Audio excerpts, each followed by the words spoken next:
Back on the floor tonight. They are in San Antonio to play the Spurs. That's a team that's been having some difficulty, I think. Well, I think they're finally they've had a tough couple of years, but I think this is the year that they're starting to turn things around. Okay. I don't know if they're in playoff contention, but they're at least. I think they can. I don't know. They're in a building year. They're in a building year, but they've had DeJounte Murray has been like their bright spot. DeJounte? There you go. You see that Ja Morant dunk video? Oh my God, he's insane. It was crazy. He is looked like somebody. The dunk, the block that he had a few nights ago was insane. Where he like just picks it out of the air with both hands and then like hits the backboard. Yeah, he's not a tall guy. He just jumps so high.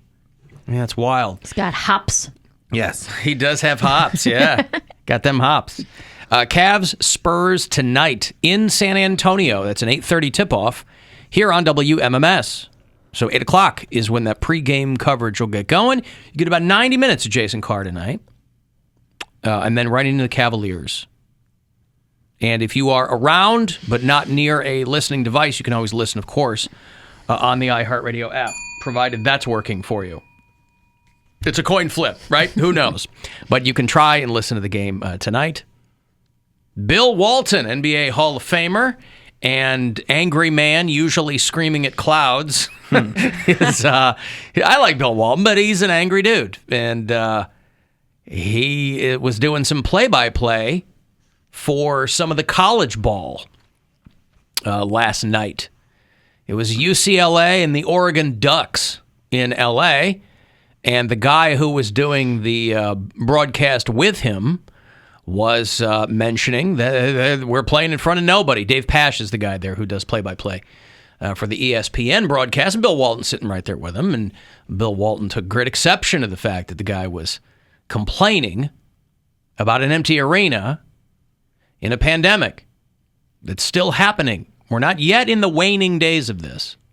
It is still happening. A lot of universities have decided to go back to sporting events with no fans. Bill Walton wasn't having it. You're asking me? Well, you are the analyst. I don't have anybody else to ask. There's no one else in the building. Remember, there's no fans here except family members. I'm tired of your complaints about that. Look, there's no complaining. It's just stating a fact for people that might be tuning in that don't know. There's a pandemic going on. Please, there's public health issues. Through January 21st, there will not be fans at indoor venues at UCLA as Harmon gets the bucket, but Guerrier hits the deck hard. There's not fans in the building because people are dying of COVID, okay?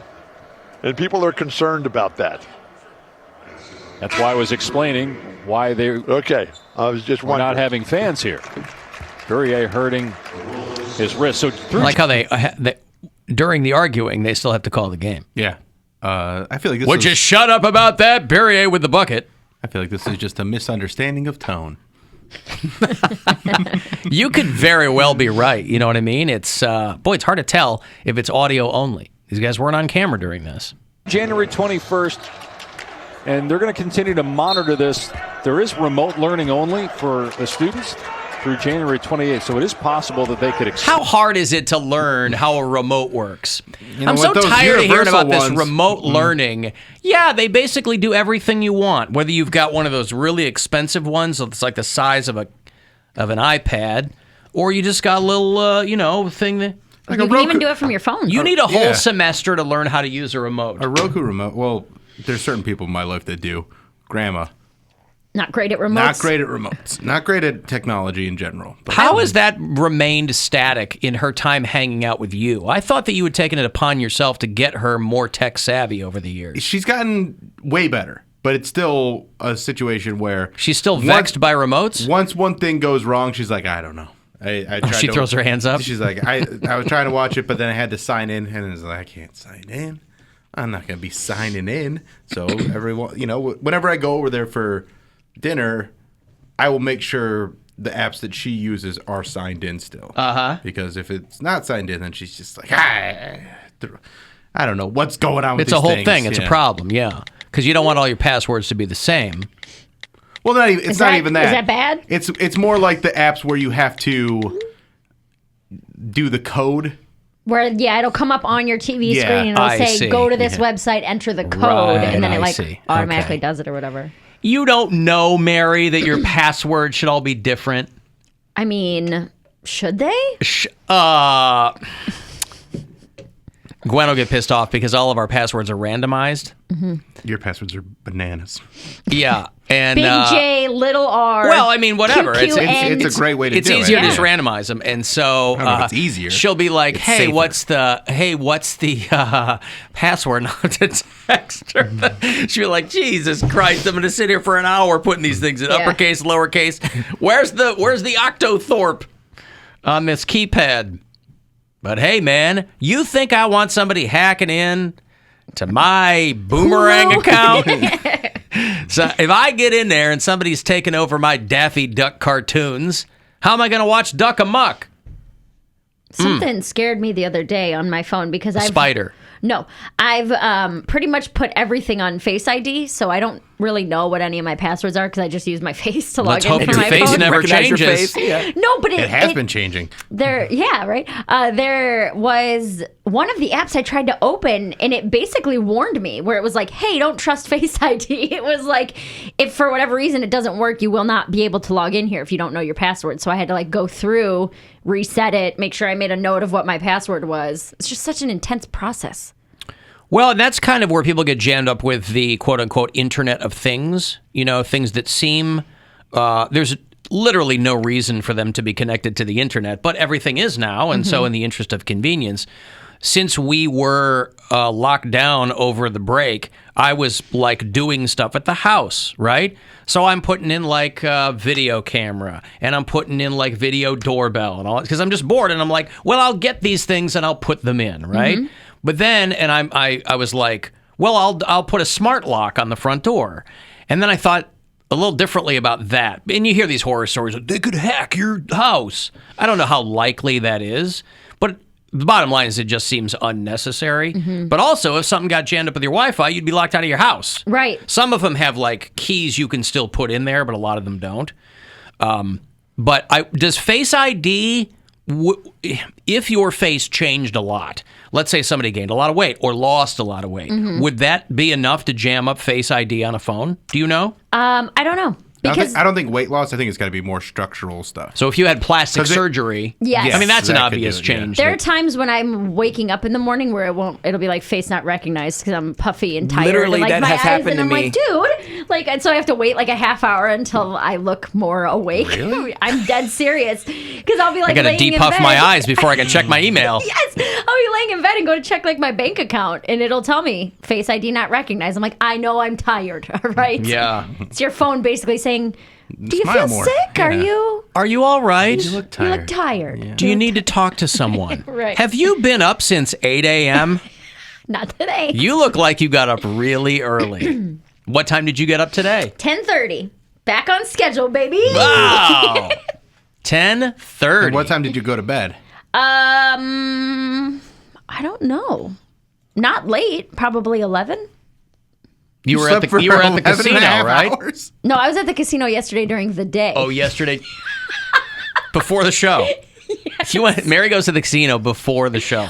She goes, by the time I get That's on when the the air, machines are hot. I want to be in a really good mood before I get on the air. No, because I had to drop my car off downtown yesterday. The guy that I go to is downtown. So my mom came to give me a ride home, and we went and had breakfast. And then I was like, hey, I got some free play. You want to go to the casino? It was 9:30 So you're a bad in the morning. influence. It was 9:30 in the morning. We can't go downtown and not go to the casino. She was like, It's sure. right there. Right. She was like, It's sure, I don't 15 care. blocks away. We have to go. So we went, and there's a machine there that I absolutely love. It's very volatile.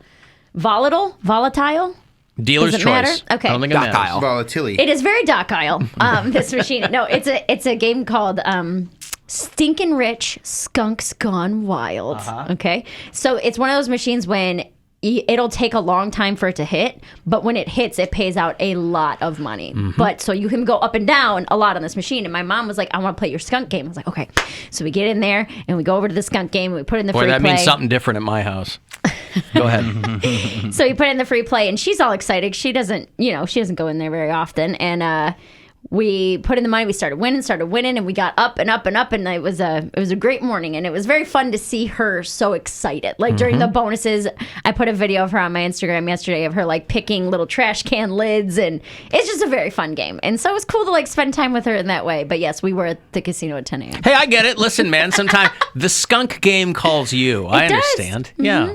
I've got $1,000 here to give to you. Do with whatever you wish. It's a chance for you to go fund yourself. So listen closely to this, and good luck. The Buzzard wants you to go fund yourself and score $1,000. Enter the nationwide keyword HAPPY at WMMS.com. That's HAPPY. Enter it now at WMMS.com. And good luck from Buzzard Radio.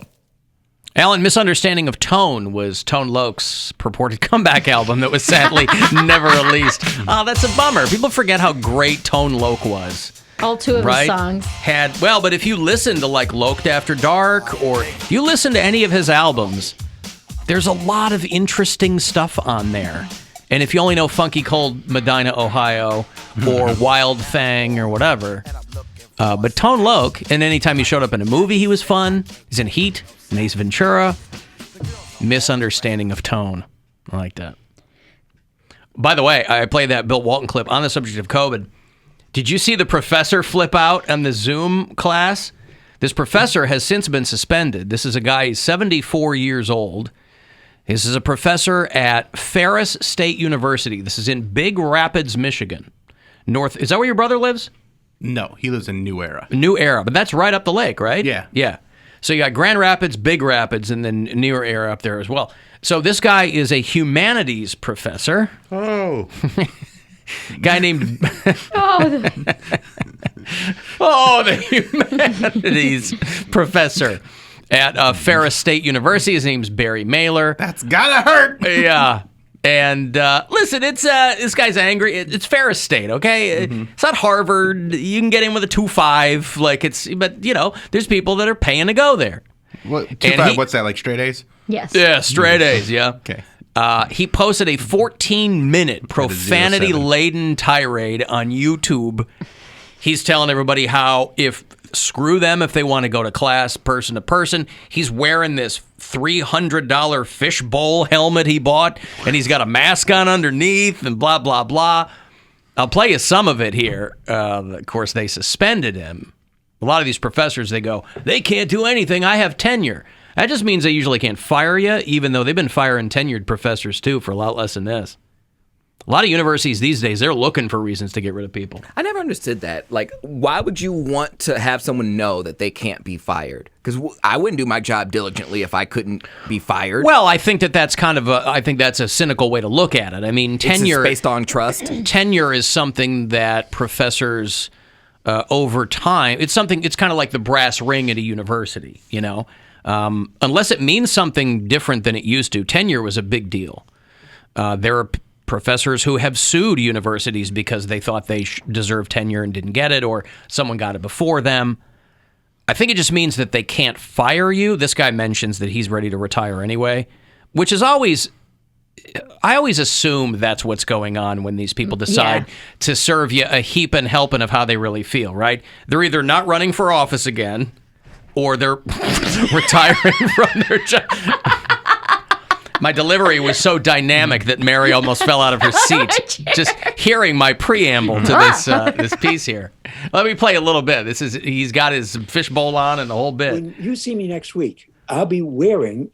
Now, I should preface it by saying I've kind of clumped some of this together, but this is 14 minutes long, and the weird thing about it, if you were to watch it more in context, not even in context, he goes in and out of these rants, in and out of the lesson.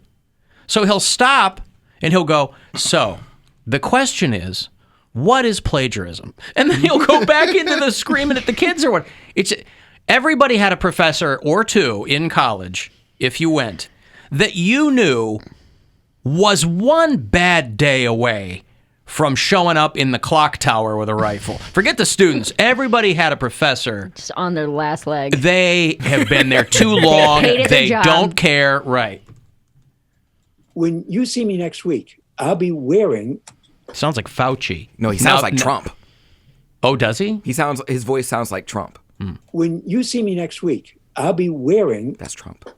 this helmet. It's got HEPA filters all around it, so that all the air that comes in, that I'm breathing, comes in through the HEPA filters, and all the air that I breathe out goes out through the HEPA filters, so that it protects both me and you from this deadly virus that's going around. And no limber sucker of an administrator is going to tell me how to teach my classes, because I'm a fucking tenured professor. So if you want to go complain to your dean, you go ahead. I'm retiring at the end of this year, and I couldn't give a flying any longer. You people are just vectors of disease to me, and I don't want to be anywhere near you. So keep your fucking distance. If you want to talk to me, come to my Zoom. I'm old enough to be your grandpa. So when I look out at a classroom filled with 50 students, I see 50 selfish kids who don't give a shit whether grandpa lives or dies. And if you won't expose your grandpa to a possible infection with COVID, then stay the fuck away from me. If you don't give a shit about whether grandpa lives or dies, by all means, come to class. Yeah, so he's like, you students are just vectors of disease to me. And I mean, I put those all together, but in between those little rants are him teaching this lesson about, and it's on Zoom. Yeah, and he's got like little video clips of movies referring to things he's talking about, but he's also got a bad angle, which of course, and like weird there's lighting. way too much space above his head. Yeah, so it's just a classic boomer. Well, I assume he's rant. not a tech wizard, but I mean, nevertheless, hey, that helmet's pretty sweet. It isn't nice. It's pretty cool. If it had two little gazoo antenna on top of it, that would really complete the thing. But this is a guy at Ferris State who has been subsequently suspended by the university since, of course, in the words of the university, say it with me, it in no way reflects our university or its values. But again, it wasn't, out of all the rants we've heard recently, there were no N-words in it. There were no, you know what I mean? He was just angry. Yeah. He hates all the kids. students. He's ageism. Hates all the kids. Yeah. He doesn't like disease. They're vectors for disease. Vectors for disease. That's crazy. That's a very intelligent drag there. I like that. I'm going to use that. Vector. You're going to call people vectors of disease? Vector for disease. Mm-hmm. I'm like, I got that cleared up. What you talk about, Poundcake? My vectors are so clean right now. Yeah, it's pretty wild, though. So, but again, it just really, if you remember having a professor like this, and if you're in college or any arm of education right now, whether a teacher or a student or whatever, it's all effed up right now. It's so, I think about my son, who's a junior now in college. My daughter will start somewhere in the fall. And I'm like, my son has not had a normal year in college, and he's 3 years in. It's crazy. He had like half a freshman year maybe before things started to really kind of, take a dump. That sucks. It does suck. And, I think people who had normal college experiences like the rest of us, take that for granted. And you can't foresee something, like this. But still, I think it requires some... Not to mention, schools are raising tuition, I saw. A lot of them aren't, though. A lot of them had to refund people's room and board. I know at Michigan State, where my son is, we got all our room and board money back that first year where they said, hey, you got to get out of here, But I'm just saying, like, tuition, though. That doesn't include room and board. But they're like, tuition, yeah. They're like, our teachers now have to accommodate you via Zoom. So there's a accommodation fee, a competence fee. I'm like, what? A competence fee? You guys got to be competent enough to use this technology. Huh. All right. Yeah, listen, it's not... And you heard it with that guy. He's like, I'm retiring in the spring and I don't care. But... That's the kind of old person I want to be. You want to be that way. You can do that. I can do that at age 32. I can just tell everybody what I think. But about certain things. About certain things, but I feel like old people... A 40-year-old man on a skateboard. All right, and I took that back. After the... Post-pandemic, like, whatever makes you happy. That might have been mid-pandemic when I was going through some stuff. But I feel like old people kind of get a pass on this kind of stuff, where they're just too old to care. Where they're like, screw it, I don't like funny. You. Get away from me. You annoy me, and I don't need you in my life. This guy has been at Ferris State for 27 years, and he's the director of 2 institutes at the university. The Institute for the Study of Academic Racism and the Shoah Institute, which is essentially, I think, like a Holocaust museum or area of study on campus or whatever. So his academic bona fides are another thing altogether, I guess. But boy, he flipped out. And this is going to have to be where the school just goes, look, man, just go now, right? Like, yeah, we're done. You're 75. Right. Right? You weren't a young guy when you started teaching here, for God's sake. What's 75 minus 27? So 75. You might want to rethink that statement. 75 minus 27. Why? It's 48. 48 years old, yeah. Well, And you said he's not a young man. He wasn't. To start teaching college, 48? Okay. Yeah, that's not... I'm 50. I know. That's why I'm surprised you said that. I have no illusions about being a young man, but I'm not 75. 50's not that old, right? Well, that's different than being a young man. Not that old is different than being a young man. Nobody's going to go, get me that fresh-faced 50-year-old. Right. Right? Give me that young... Up-and-comer. He's really on the climb. So, yeah, this guy's 75. He wants nothing to do with you vectors of disease there in class. He's really trying to dissuade people from coming to class in person. Really, though, I mean, all kids are vectors of disease. Children, all people, but mostly, like, even when kids get into school age, I feel like they're just sick. They're just sick for 10 years. Someone has a cold, someone has a cough, always. Yeah, coming home with something. It's like a kennel. Yeah. Then something happens, and everybody they know has a runny nose. Yeah. They're always touching everything. Yeah. Can't stop touching things. Kids are all vectors of disease, by the way. It'd be a great log line there for those Adopt-A-Teen commercials that they're running. Kids are all vectors of disease. Invite one into your home today. Let me take a break. You want to get a text for anything? 35192. Listen anywhere on the iHeartRadio app.